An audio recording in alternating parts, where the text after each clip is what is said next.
There's always that one friend, the one that moves faster, shines brighter, lifts others higher, and somehow still has the energy left to light your fire too.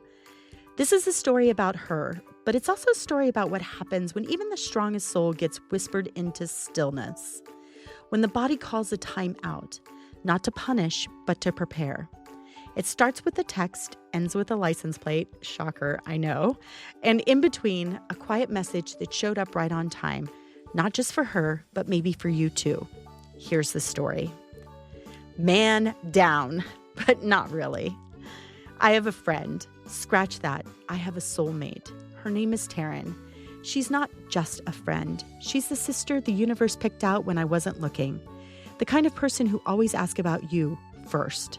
She's a lighthouse in gym shoes, a strategist with a soul, a walking miracle dressed as a woman with a to-do list.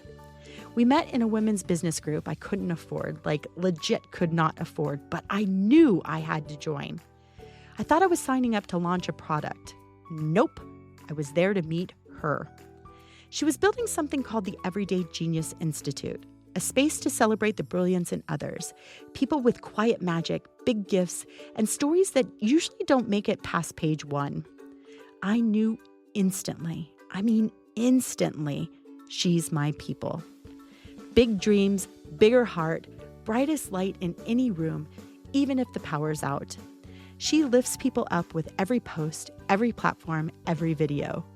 Instagram, LinkedIn, TikTok, Facebook. Everywhere she shows up, she's pointing out someone else's genius and saying, look, this matters. You matter. Once we made a pact to post 100 days in a row on TikTok. I made it to day 21. Fun fact, it takes longer than 21 days to form a habit. Ask me how I know. Taryn, as of this story, she's 229 days in and counting. She hasn't slowed down. She's expanded.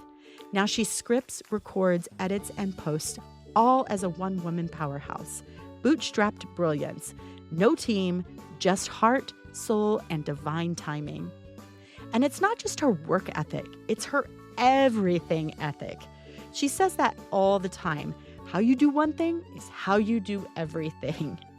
She gets up at 4:30 a.m., meditates, spins, journals, eats things I can't pronounce. She's keeping it tight while I'm whispering, let's go get nachos. She walks fast, thinks fast, lives fast. So fast, I've given up trying to keep up. She's a cosmic bullet train. I'm the girl on the platform waving with the snacks. And she never gets sick. So when I got the text, man down, I panicked. She doesn't go down, it's not allowed. But a nasty airplane bug had other ideas. For once, her body called a timeout. She was flat, silent, low power mode.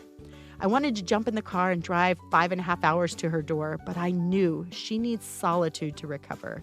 She doesn't do being doted on. So I did what I could do. Instacarted the essentials. Chicken noodle soup, bubbly water, sunflowers, and obviously ice cream. I told her, rest, don't go to pickleball. She had a game in a couple of days, and I just knew she needed to rest. She replied, it's not just about me. I'll let the team down. Immediately, no. I scolded her like a mom who knew better. You are not going to pickleball. I forbid it. The next day, I sent a voice note. I'm sure you're resting like you promised. Let me know how you're doing. Hours later, her message came back. I'd love to tell you I didn't go to pickleball, but that would be a lie. Ha ha ha ha. Of course she went. I told her again, this time quieter. This was your body asking for a break, a moment to recharge, not just from work, but from being everything to everyone. At first she resisted, but then something shifted. She meditated through the fog, let her mind, body, and soul sit in the same room for a while. They talked, they healed, and her system rebooted. She's back now. Spin class, beach walks, dinner parties, cranking out content like the healer she is, but now with more reverence for rest. And then the universe showed up. Like it always does. Driving with my son, I stopped at a red light, looked up. The car in front of me, same make and model as Taryn's. The license plate? Recharge. I laughed. I cried. I knew. It's not just for you, I heard. It's for Taryn too. A minute later, I looked up again, another license plate, succinct. I paused. I was super confused. And then it clicked. Recharge. Succinct. Taryn. Her genius?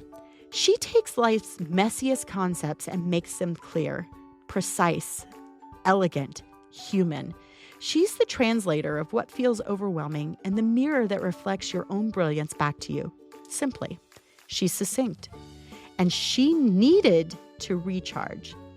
And these license plates, they weren't just signs.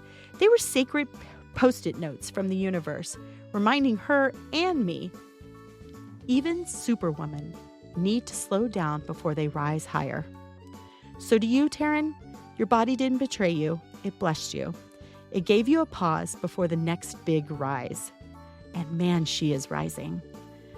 And to anyone who's reading or listening to this, who's tired, achy, or secretly wishing for permission to rest, this is it. You don't have to earn rest.